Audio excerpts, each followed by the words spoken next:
Hi, I'm Tim. Welcome to Watchbox, and thanks for logging on. If you love this watch, email me, tmosso@thewatchbox.com. It's in the description below. Your purchase and pricing email question line for buying this or any watch you see on any Watchbox platform.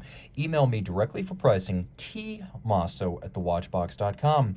Today, we're discussing a 2020 limited edition of 800 pieces in stainless steel. This is the Jaeger-LeCoultre Polaris Mariner Date.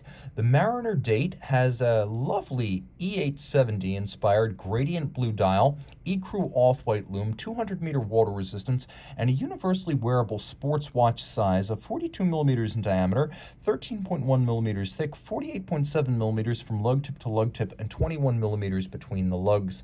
The Polaris, as a collection of watches, launched in 2018, and all of the modern Polaris timepieces feature dials inspired by the 1968 version of the E859 Polaris diving alarm. So that's what we have here. My wrist is 16 centimeters in circumference. You can see the watch wears well. 42 really does seem like a good size for a modern men's sports watch. It's not too big. It's not ungainly in any way, and it's not too thick that it couldn't also be your dress watch. This would fit underneath most tight cuffs and dress sleeves. The watch would probably wear well on a wrist as small as 14 centimeters in circumference because with its stubby and sharply downturned lugs, it's really nowhere near the edge of my wrist. And again, my wrist is just 16 centimeters. Taking a quick look at the strap, it's a substantial piece. You can see it's conforming, which means there's no daylight showing. There's no gap between the strap and the case band. It slopes to match the arc of the lugs, and then it curves to match the curve of the case, and then it thins out as you move away from the case. You can see there is a sort of textile pattern molded in. It's like a pyramid. And then on the underside, you can see almost an inverse of that pattern. The strap thins out considerably as it approaches the softer underside of the wrist, and then we have a double deployant clasp here from JLC in stainless steel. Take note, there's a little push button release on the underside if you want to release the strap from the buckle. You push there, it pops right out. It's a double fold, it's friction fit. You can see how this works. Snaps shut. Externally, it's polished with satin. You can see how it looks in profile, and you can see that the clasp is curved to match the underside of the wrist. The case is much more modern than the historic Polaris. There was a tribute to Polaris back in 2008, and that was a true re-edition. That was a factory recreation. This is designed to be a modern take on the Polaris, so it's not a re-edition or a retro watch, though the use of ecru lume is a little bit of a throwback. The idea here was to create a modern JLC diver that takes inspiration from the historic watch. It's 200 meters water resistant, and somewhat surprisingly, it features push down rather than screw down crowns. Nevertheless, it is 200. You can see the case band features lugs broken out from the primary band with a polished bevel that expands at the end, and then you can see the undertucked and somewhat squared off ends of the lugs.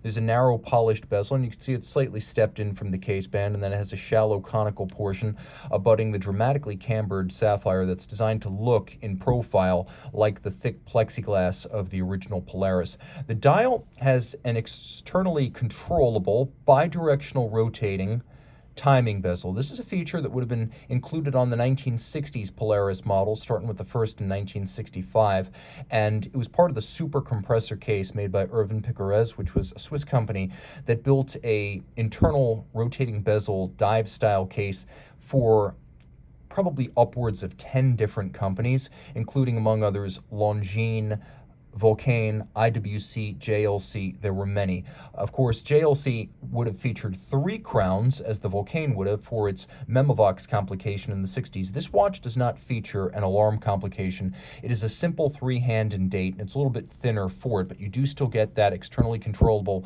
rotating dive reference. Now, we'll quickly turn off the light, get a sense of how the watch is loomed, and as you can see, it is loomed quite well. The indices, as well as the font inspired by the 1968 watch, and the bezel easy to reference against the minute hand if you're using it for timing. Now, the dial takes its cues from a model that came out in 1970, and that was the E870 Polaris 2. That watch had a dramatic blue gradient dial, and although this watch is designed to look like the dial of the original Polaris, the color fade and the color itself is definitely drawn from the Polaris 2.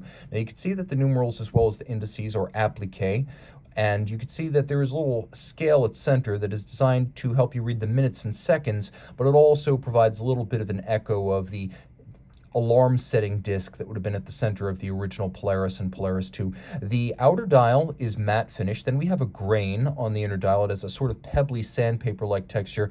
And then the center dial is a conventional radial blue sunburst.